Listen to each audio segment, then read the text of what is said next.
दोस्तों, किसी ने सही बात कही है कि दूसरों की समस्याओं का आनंद लेना बंद कीजिए, वरना ईश्वर आपको वही गिफ्ट कर देंगे, क्योंकि भगवान वही तो गिफ्ट करते हैं जिसमें हमें आनंद आता है। आदतों को लेकर आपने बहुत सारी कहानी सुनी होंगी, जैसे आदत से मजबूर होना, ये उसकी पुरानी आदत है, जाते जाते ही जाएगी। बहुत सारी कहावतें हैं, जैसी आदत है वैसा ही जीवन, लेकिन आदत ऐसे नहीं बनी है। दरअसल हम जिंदगी के नाम पर आदतों को ही जीते हैं। बहुत सारी आदतों को एक जगह इकट्ठी कर लें, उनसे जो भी बनती है वो है हमारी जिंदगी। नमस्कार दोस्तों, बोधा मोटिवेशन यूट्यूब चैनल में आपका स्वागत है। दोस्तों, इससे पहले कि आप आज की कहानी में खो जाओ, हमारी चैनल को सब्सक्राइब कर लीजिए, वीडियो को लाइक और अपने दोस्तों में शेयर जरूर कर लीजिए। तो आइए दोस्तों, शुरू करते हैं आज की कहानी। एक राजा था, अपनी प्रजा और अपने राज्य का खूब ख्याल रखता था, लेकिन राजा को अपने आदमियों पर कुछ दिनों से संदेह था। और उस राजा के 3 बहुत ही खास मंत्री भी थे जो उस राजा का काम संभालते थे। लेकिन राजा के उन 3 मंत्रियों में से कोई एक मंत्री ऐसा था जो राजा के पैसों में गड़बड़ी कर रहा था, और वह मंत्री अपने काम को भी ठीक से नहीं कर रहा था। अब राजा बहुत ही दुविधा में था। राजा को ये समझ नहीं आ रहा था कि उन तीनों मंत्रियों में से कौन सा मंत्री बेईमान है और कौन सा मंत्री ईमानदार है। और यही पता लगाने के लिए एक दिन राजा ने तीनों मंत्रियों को अपने पास बुलाया और कहा, देखो मंत्री, हमारा जन्मदिन आ रहा है, इसलिए आप तीनों को एक घने जंगल में जाना होगा और आप तीनों को एक एक बैग दे दिया जाएगा। उन तीनों को एक एक बैग दे दिया गया और कहा कि तुम तीनों को घने जंगल में अलग अलग दिशा में छोड़ दिया जाएगा। उस जंगल में तुम तीनों को फल के पेड़ को ढूंढना है और अच्छे अच्छे और ताजा ताजा फलों से इस थैले को पूरा भर के लाना है, और तुम तीनों के पास आज शाम तक का ही समय है। राजा के कहे अनुसार उन तीनों मंत्रियों को जंगल में छोड़ दिया गया। उसके बाद वह तीनों मंत्री जंगल में आ गए। उसके बाद पहला मंत्री बहुत ही ईमानदार और मेहनती था। उस मंत्री ने राजा के लिए बहुत अच्छे अच्छे और अलग अलग तरह के फलों से उस थैले को भर लिया, लेकिन उसे ये सब करने के लिए बहुत ही ज्यादा मेहनत करनी पड़ी। उसने अपना काम पूरा कर लिया था।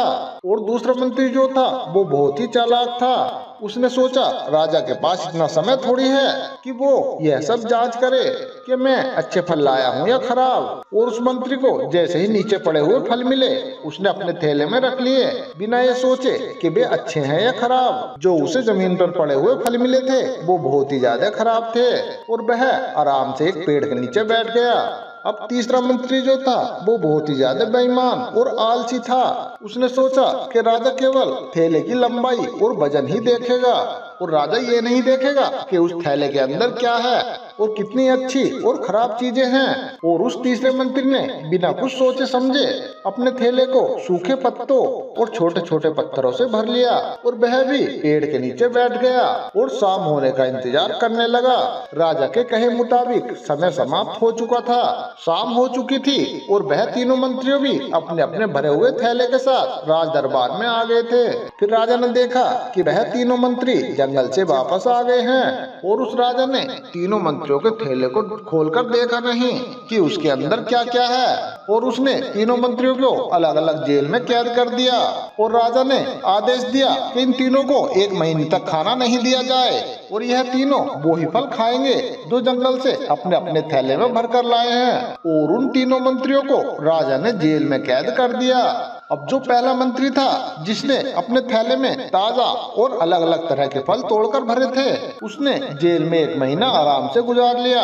उसके बाद जो दूसरा मंत्री था जिसने खराब नीचे से चुपकर अपने थैले में फल भरे थे, उसे वही खराब और बेकार फल 1 महीने तक खाने पड़े, और वह जेल में ज्यादा दिनों तक टिक नहीं पाया, और बाद में वह खराब फल खाने की वजह से बीमार पड़ गया और उस मंत्री की तबीयत खराब हो गई। अब जो तीसरा मंत्री था जो बहुत ही बेईमान और आलसी था, जिसने अपने थैले में कुछ सूखे पत्ते और छोटे छोटे पत्थर भरे थे, क्योंकि उसके थैले में खाने के लिए कुछ सूखे पत्ते और पत्थर ही थे, तो भला वो 1 महीने तक क्या खाता। और उसे अपनी बेईमानी और आलस्य पर पछतावा होने लगा।